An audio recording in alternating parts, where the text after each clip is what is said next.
Do you know where your Savior is? For most of the world, time just keeps rolling along today. Some people are at work. Some are out shopping for Easter activities. Others are going about their daily routines without much thought at all about what today is. Just one Friday like every other Friday that's ever come or gone.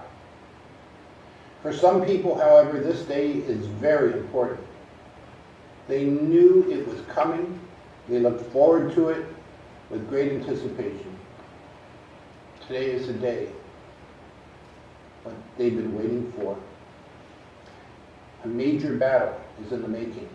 And in spite of all we know, many still wonder what the outcome of that world-changing battle will be. For today is the day when the crucial battle begins between Batman and Superman. It shows up in the movie theaters for the very first time today. All across our nation. Today is the day for the dawn of justice. I have only two questions. Who will prevail? And does it really matter? Sadly, while today is Good Friday, I wonder where most people will be showing up.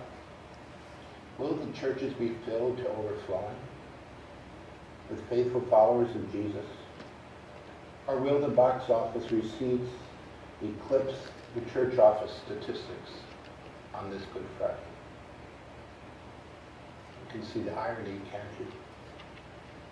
It's not just the imaginary conflict that exposes our human weakness. It's also the failure we have as Christians when it comes to getting out the message about the real transformative event, the real battle that took place some 2,000 years ago. I understand that not every believer is able to get into church today, even for 20 minutes for a prayer vigil on Good Friday. But for us, this day raises the same two questions that I raised about the movie. Who will prevail? And does it really matter?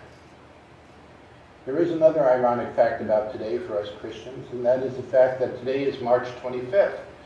And it's exactly 9 months before the day when we gather together to celebrate the birth of the Savior of the world.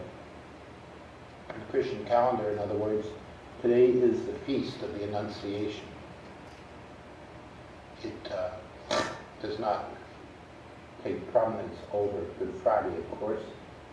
But this is the day that Gabriel gave Mary the good news that she would become the mother of the Savior of the world. Generations ago, it was believed that because of what happened on March 25th, on this Feast of the Annunciation, that it was also the day in which God created the heavens and the earth, the very beginning of God's creation.